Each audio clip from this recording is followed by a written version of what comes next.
வணக்க நண்பர்களே, செப்டம்பர் மாதம் 7ஆம் தேதி ஞாயிற்றுக்கிழமை 2025 கூத்தாடிவேட்டை அன்பர்கள் நண்பர்களுக்கு பணிவான வணக்கங்கள்.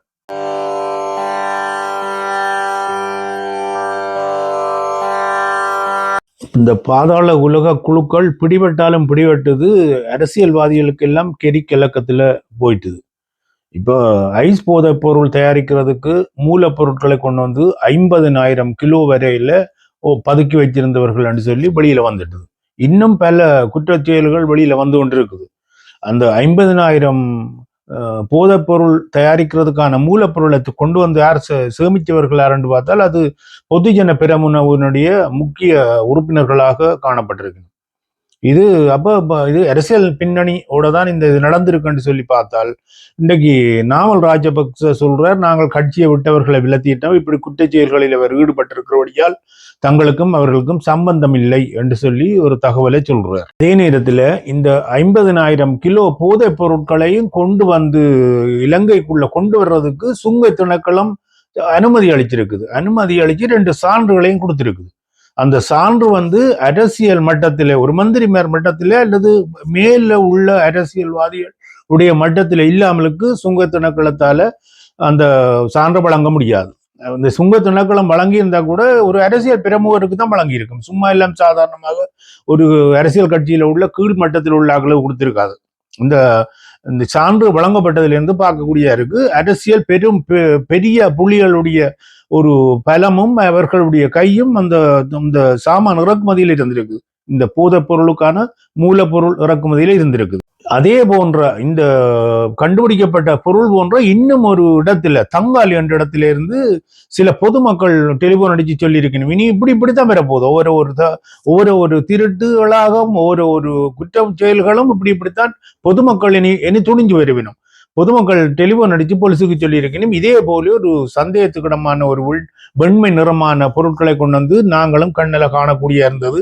அது என்னன்னு தெரியல, அது பசல மாதிரி இருந்தது, இது ஒரு ரசாயனம் பண்றது மட்டும் தெரியுதுன்னு சொல்லி போலீஸுக்கு அடிச்சு சொல்லி இருக்கணும். போலீஸ் போய் அதையும் கைப்பற்றி இருக்குது. இதே நேரத்துல தான் இன்றைக்கு ஸ்ரீலங்கா பொதுஜன பெரமுனவினுடைய முக்கியஸ்தராகவும் பொதுச் செயலாளராகவும் இருக்கக்கூடிய நாமல் ராஜபக்ச சரியா கஷ்டப்படுறார், துள்ளி அடிக்கிறார். என்னென்னு சொன்னால் இந்த குற்றச்சாட்டுகள் எல்லாத்தையும் கொண்டு வந்து எங்கள் மீத போட்டு எங்களுக்கு பழி போட்டு எங்களை ஒரு குற்றவாளிகள் ஆக்குறீர்கள். இது அரசாங்கம் திட்டமிட்ட செயல், எங்களுக்கும் இதுக்கும் சம்பந்தமே இல்லை. நாங்கள் அந்த குறிப்பிட்ட ஆக்கள் எங்களோட கட்சியில் இருந்திருந்தாலும் நாங்கள் அவர்களை கட்சியிலிருந்து வெளியேற்றி போட்டோம். எங்களுக்கும் இதுக்கும் சம்பந்தம் இல்லை. இந்த குற்றச்செயல்களுக்கும் நாங்கள் எந்த விதமான பாத்திரவாளிகளும் ஆக முடியாது. இது அரசாங்கம் தங்களை பழிவாங்கிறதுக்கான இப்படி வேலையை செய்யுது என்று சொல்லி நாமல் ராஜபக்ச சொல்லி இருக்கிறார். அவர் அதோட சொல்ற என்னென்றால், நாங்கள் இதை கோர்ட்ஸில் சந்திக்க போறோம், எல்லாத்துக்கும் பெரிய பெரிய வழக்குகளை கொண்டு போய் போட போறோம், வழக்குகளை போட்டு நீதிமன்றத்தில் சந்திப்போம், இது வேணுமென்று செய்கிறதால நீதிமன்றத்தில் எங்களுக்கு ஒரு நீதி கிடைக்கும் என்று சொல்லி நீதிமன்றத்தில் போற மாதிரி போயாவது தப்பிடலாம் பார்க்கிறார். ஆனால் மக்களுக்கு எல்லாம் தெரிஞ்சு போச்சுது. மக்களுக்கு ஓரளவுக்கு எந்த அரசாங்கம் இருந்தாலும் அந்த அரசாங்கத்துக்கு கொஞ்சம் செல்வாக்க மக்கள் பயணிப்பார்கள். ஏனென்றால் ஏன் தலையிடி எங்களுக்கு உபத்திரவம் என்று சொல்லி போட்டு பேசாமலுக்கு பயணப்படுறது எல்லாம் இருக்குது. மக்கள் அதற்கு பட்டும் படாமலும் பார்த்து கொண்டு கூட இருக்குது. இந்த கொண்டைனர் எல்லாம் கொண்டு வந்து எங்கேயாவது ஒரு தென்னந்தோட்டம் அல்லது ஒரு மாந்தோட்டம் அல்லது தோப்புக்குள்ள கொண்டு புதைக்கும் பொழுது யாருடைய கண்ணிலாவது படாமலுக்கு இருந்திருக்கவே மாட்டுது.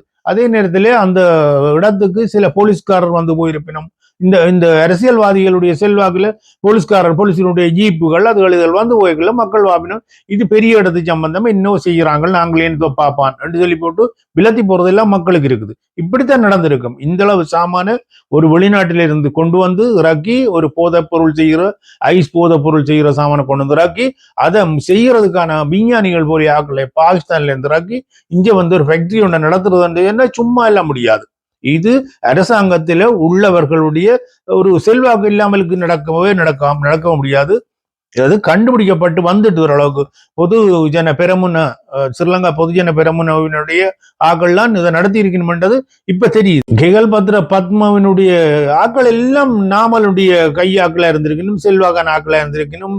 அவர்களுக்கு மஹிந்த ராஜபக்சவுக்கும் தொடர்பு இருந்திருக்கு, கோத்தபாயோட தொடர்பு இருந்திருக்குது, ரணில் விக்ரமசிங்கவோட தொடர்பு இருந்திருக்குது. இப்படி பார்க்கல முன்னே இருந்த அரசாங்கங்கள் எல்லாம் வேற வேற ஜனாதிபதி மாறி இருந்தாலும் குற்ற செயல்கள்ல எல்லாரும் ஒத்த கருத்தோடு தான் செயல்பட்டிருக்கணும் என்றுதான் தெரிய வருது. இன்றைக்கு நேரடியாக ஸ்ரீலங்கா பொதுஜன பெரமுன இதுக்குள்ள விடுது என்று சொன்னோன்னா நாமல் துள்ளி அடிச்சு கொண்டிருக்கிறார். அவர் சொல்றார், தாங்கள் நீதிமன்றத்தில் சந்திக்கிறதுக்கு இருக்கிறோம், தங்களுடைய பேரை கெடுக்கிறதுக்கும் தங்களை குற்றவாளி ஆக்குறதுக்கும் தங்களை பழி வாங்குறதுக்கும் இப்படியான வேலையை இந்த அரசாங்கம் செய்யுது என்று சொல்லி அவர் குமுறுறது பார்த்து கொண்டிருக்கக்கூடிய இருக்குது.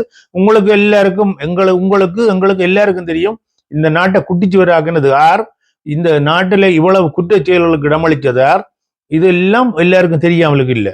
இந்த கொண்டைனர் கிண்டி எடுக்கல அதுக்குள்ள சும்மா இல்லை, ஆயுதங்களும் ஒரு D-56 துப்பாக்கிக்கு பாவிக்கிற தோட்டாக்கள், மற்றது வெளிநாட்டில் தயாரிக்கப்பட்ட கிரைநட்டுகள், எறிகுண்டுகள், இதுகள் எல்லாம் கிடைச்சிருக்குது, அதுக்குள்ள புதைச்சி வச்சிருந்திருக்கணும்.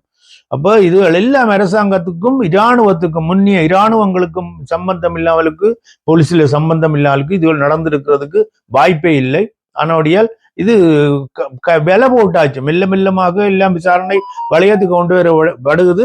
இந்த பெரிய பெரிய கைகள் எல்லாம் கடைசி நேரத்தில் தான் கைது செய்யப்பட வேணும் என்றதுதான் நம்பக்கூடியா இருக்குது. இப்ப ரணில் விக்ரமசிங்க கைது செய்யப்பட்டு நோய் வாய்ப்பட்டவர் என்று சொல்லி போட்டு போயிட்டார். கமல் ராஜபக்சவனுடைய மகன், அவரும் இப்ப ஒரு குற்றச்சாட்டில் உள்ளுக்கு இருக்கிறார். சின்ன சின்ன கைதுகளை பிடிச்சு விசாரிச்சு கொண்டு வரைக்க பெரிய குற்றங்கள் எல்லாம் வெளியில வந்து வரைக்க ஆர்ஆர் தொடர்பானவர்கள் என்று மிக விரைவில் வரும். இந்த ஒரு வருடத்துக்குள்ள இவ்வளவு முன்னேற்றம் இந்த அரசாங்கம் என்று சொன்னால், இன்னும் ஒரு 2-2.5 வருடங்கள் போகுமா இருந்தால் இந்த முழு குற்றவாளிகளும் கண்டுபிடிக்கப்பட்டு முழு பேருக்கும் தண்டனை வழங்கப்பட்டு முழு பேரையும் வெளியேற்றி போட்டு ஒரு சுத்தமான ஸ்ரீலங்கா இதை கருத்தில் கொண்டுதான் அனுரகுமார திசாநாயக்கா சொன்னார், தெரியல கிளீன் ஸ்ரீலங்கான்னு சொல்லி. நாங்கள் முதல் கிளீன் ஸ்ரீலங்கான்னு சொல்லி போட்டு பஸ்ஸினுடைய சோடினைகளை பிடிக்கணும், சத்தம் போடுற பஸ்ஸில் ரேடியோக்களை கழட்டினும், மற்றது ரோட்டு அதுகளை பார்க்கணும், அதை மட்டும் பார்த்துட்டு விட போயினும் போல நடக்குது. இந்த ஊழல்களை கை விட்டுட்டு அதுல கருத்தை புலனை செலுத்தினுமோ என்று சொல்லி நான் வீடியோ போட்டது கூடி உண்டு. ஆனால் இன்றைக்கு ஒரு நிகழ்ச்சிகளையும் பார்க்கல மிக மகிழ்ச்சியாகவும் மிகவும் ஒரு புத்துணர்வாகவும் இருக்குது. இப்படியும் எங்களுக்கு இந்த நாடு திருந்துறதுக்கு ஒரு நல்ல ஒரு அரசர் வந்திருக்கிறார், ஒரு ஆட்சியாளர் வந்திருக்கிறார். இவர் விரையில் என்று சொன்னால் அது எந்த பெரிய கொம்பனா இருந்தாலும் முடியவே முடியாது. இந்த நாடு குட்டிச்சுவரா போய் கடைசி கட்டத்துக்கு போய் சோமாலியா அதுகளை விட கேவலத்துல போய் முடிஞ்சிருக்கும். ருவாண்டா போன்ற நாடுகள் மாதிரி முடிஞ்சிருக்கும். உகண்டா, ருவாண்டா, மற்றது சோமாலியா போல முடிஞ்சிருக்கும். ஏதோ ஒரு காலத்தினுடைய ஒரு தீர்ப்பு, நல்ல ஒரு ஜனாதிபதி கிடைச்சிருக்கிறார். இந்த குற்றவாளிகள் விரைவில் எல்லாரும் கைது செய்யப்படுவினும், எல்லாரும் கைது செய்யப்பட்டு உள்ளுக்கு அனுப்பப்படும் என்றதை மட்டும் நம்பலாம். சரி நண்பர்களே, இந்த செய்தியை இதோட முடிச்சு கொள்றேன். கூத்தாடிவேட்டை யூடியூப் சேனலை புதிதாக வந்து பார்க்குற நண்பர்கள் தயவு செய்து சப்ஸ்கிரைப் செய்து கொள்ளுங்கள். உங்களோட லைக்கையும் ஒரு வீடியோ பார்க்கல தயவு செய்து ஒரு லைக் கொடுத்து போட்டு உங்களுடைய கொமெண்ட்களையும் தயவு செய்து பதிவிடுங்கள் என்று கேட்டுக்கொள்கிறோம். இன்னும் ஒரு செய்தியை சந்திப்போம். செய்தியை சந்திக்கும் வரை மகிழ்ச்சியாக இருப்போம், மகிழ்ச்சியானதை செய்வோம், மகிழ்ச்சியானதை பற்றியே அடுத்து அடியெடுத்து வைப்போம். நன்றி, வணக்கம்.